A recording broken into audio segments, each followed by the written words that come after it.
नमस्कार। ये महाभारत कथा पूरी तरह से वेद व्यास महाभारत के ऊपर आधारित है। यदि आप इसका निरंतर श्रवण करते रहना चाहते हैं तो इस चैनल को सब्सक्राइब जरूर कर लें और आगे आने वाली सभी पॉडकास्ट के नोटिफिकेशन के लिए बेल आइकन को भी जरूर से प्रेस कर दें। अब हम सुनेंगे अनशन व्रत का महात्म्य। युधिष्ठिर ने कहा, पितामह, आपने अनेक प्रकार के दान, शांति, सत्य और अहिंसा आदि का वर्णन किया। अब ये बताइए कि तपोबल से बढ़कर कौन सा बल है? तपस्या से भी यदि कोई उत्कृष्ट साधन हो तो उसकी व्याख्या कीजिए। भीष्म जी ने कहा, युधिष्ठिर, मनुष्य जितना तप करता है उसी के अनुसार उसे उत्तम लोकों की प्राप्ति होती है। अतः तप से बढ़कर कोई साधन नहीं है। किंतु मेरी राय में सब प्रकार की तपस्याओं में से अनशन व्रत ही श्रेष्ठ है। अनशन से बढ़कर दूसरा कोई तप नहीं है। इस विषय में भगीरथ और ब्रह्मा जी के संवाद रूप एक प्राचीन इतिहास का उदाहरण दिया जाता है। हमने सुना है कि राजा भगीरथ देवताओं के लोकों का उल्लंघन करके ऋषियों को प्राप्त होने वाले ब्रह्मलोक में जा पहुंचे। उन्हें देखकर ब्रह्मा जी ने पूछा, भगीरथ, इस लोक में आना तो बहुत ही कठिन है, तुम कैसे आ पहुंचे? मनुष्य, देवता और गंधर्व भी बिना तपस्या किए यहाँ नहीं आ सकते, फिर तुम्हारा आना किस प्रकार संभव हुआ? भगीरथ ने कहा, भगवान, मैं ब्रह्मचर्य व्रत का पालन करके प्रतिदिन 1 लाख स्वर्ण मुद्रा ब्राह्मणों को दान किया करता था, किंतु उसके फल से मेरा यहाँ आना संभव नहीं हुआ है। मैंने 1 रात्रि में और 5 रात्रि में समाप्त होने वाले यज्ञ 10-10 बार किए हैं। 11 रात्रियों में पूर्ण होने वाले यज्ञ का 11 बार अनुष्ठान किया है तथा 100 बार ज्योतिष्टोम यज्ञ से देवताओं का यजन किया है। किंतु इन यज्ञों के कारण भी मैं इस लोक में नहीं आया हूँ। 100 वर्षों तक निरंतर गंगा जी के तट पर रहकर मैंने जो कठोर तपस्या की है और वहाँ हजारों खच्चरियों तथा कन्याओं का दान किया, उस पुण्य के प्रभाव से भी मैं यहाँ नहीं आया हूँ।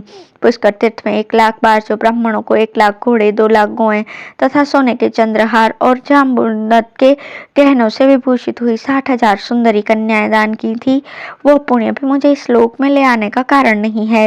गोसव नामक यज्ञ का अनुष्ठान करके उसमें दुग्ध देने वाली 10 अरब गौओं का दान किया है।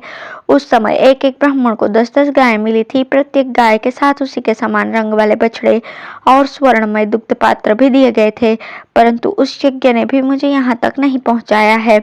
अनेकों बार सोमयाग की दीक्षा लेकर उसमें प्रत्येक ब्राह्मण को मैंने पहले बार की विवाही हुई दुग्ध देने वाली 10-10 गौएं और रोहिणी जाति की 100-100 गौएं दान की हैं तथा इनके अतिरिक्त भी 10-10 बार लाखों दुधार गायें प्रदान की हैं। किंतु उन पुण्यों से भी मैं यहाँ नहीं आया हूँ। बाहलिक देश में उत्पन्न हुए श्वेत रंग के 1 लाख घोड़ों को सोने की मालाओं से सजाकर ब्राह्मणों को दान किया, किंतु वो पुण्य भी मुझे यहाँ तक न ला सका। एक एक यज्ञ में 18-18 करोड़ स्वर्ण मुद्राएं बांटी, परंतु उसके पुण्य से भी यहाँ न आ सका। फिर स्वर्णहार से विभूषित हरे रंग वाले 17 करोड़ श्याम कर्ण घोड़े, हरिश के समान दांतों वाले स्वर्णमाला मंडित एवं विशाल शरीर वाले 17,000 हाथी तथा उन सोने के बने हुए दिव्य आभूषणों से विभूषित स्वर्णमय उपकरणों से युक्त और सजे सजाए घोड़े जुते हुए 17,000 रथ दान किए। इनके अतिरिक्त भी जो जो वस्तुएं वेदों में दक्षिणा के अंग रूप बताई गई हैं, उन सबको मैंने 10 वाजपेयी यज्ञों का अनुष्ठान करके दान किया था। यज्ञ और पराक्रम में जो इंद्र के समान प्रभावशाली थे, जिनके कंठ में सुवर्ण के हार शोभा पा रहे थे, ऐसे हजारों राजाओं को युद्ध में जीतकर मैंने ब्राह्मणों को दक्षिणा में दे दिया, अर्थात ब्राह्मणों के कहने से विजित राजाओं को बंधन से मुक्त कर दिया। संसार के समस्त राजाओं को परास्त कर अधिक धन खर्च करके 8 बार राजसूय यज्ञ का अनुष्ठान किया, किंतु ये कोई भी यज्ञ मुझे ब्रह्मलोक तक पहुंचाने में समर्थ न हो सके। मेरी दी हुई दक्षिणा से गंगा जी का संपूर्ण स्रोत आच्छादित हो गया था, परंतु उसके कारण से भी मैं इस लोक में नहीं आ सका। उस यज्ञ में मैंने प्रत्येक ब्राह्मण को 3-3 बार सोने के अलंकारों से विभूषित 2000 घोड़े और 100 अच्छे गांव दिए थे। मीताहारी, मौन और शांत भाव से रहकर मैंने हिमालय पर्वत पर बहुत काल तक तपस्या की थी, जिससे प्रसन्न होकर भगवान शंकर ने गंगा जी की दुस्सह धारा को अपने मस्तक पर धारण किया, किंतु वो तपस्या भी मुझे यहाँ लाने में कारण नहीं है। मैंने अनेकों बार सम्याक्षेप याग किए, 10,000 साध्य यागों का अनुष्ठान किया, कई बार 13 और 12 दिनों में समाप्त होने वाले याग और पुंडरिक नामक यज्ञ पूर्ण किए, परंतु उनके फलों से भी मैं यहाँ तक आने में सफल न हो सका।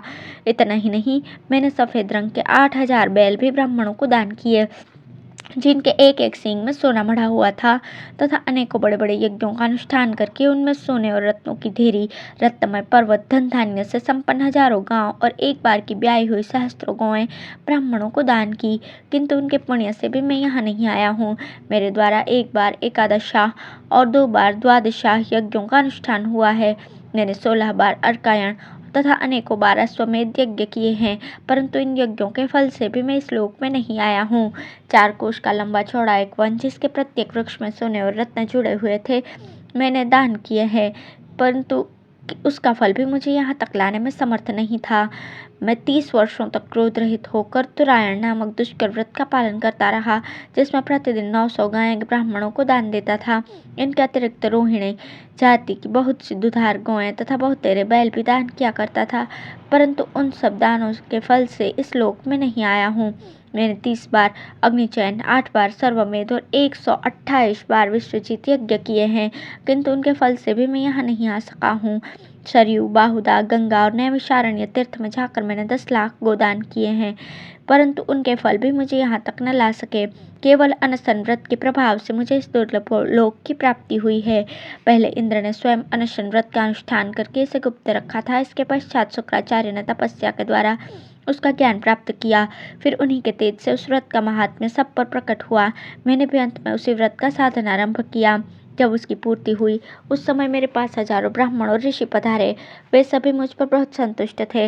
उन्होंने प्रसन्नता पूर्वक आज्ञा दी, राजन, तुम ब्रह्मलोक को जाओ। इस प्रकार मेरे अनशन व्रत से संतुष्ट हुए उन हजारों ब्राह्मणों के आशीर्वाद ने मुझे इस दुर्लभ लोक में आने का सौभाग्य प्राप्त कराया है। इसमें आप कोई अन्यथा विचार न करें।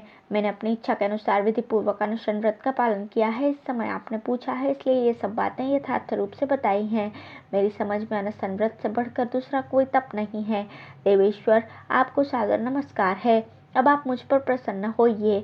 भीष्म जी कहते हैं, युधिष्ठिर, राजा भगीरथ ने जब इस प्रकार कहा तो ब्रह्मा जी ने उनका विधिवत आतिथ्य सत्कार किया। इसलिए तुम भी सदा अनशन व्रत का पालन करते हुए ब्राह्मणों की पूजा करो, क्योंकि ब्राह्मणों के आशीर्वाद से इहलोक और परलोक में सब प्रकार की कामनाओं की सिद्धि होती है। धन्यवाद।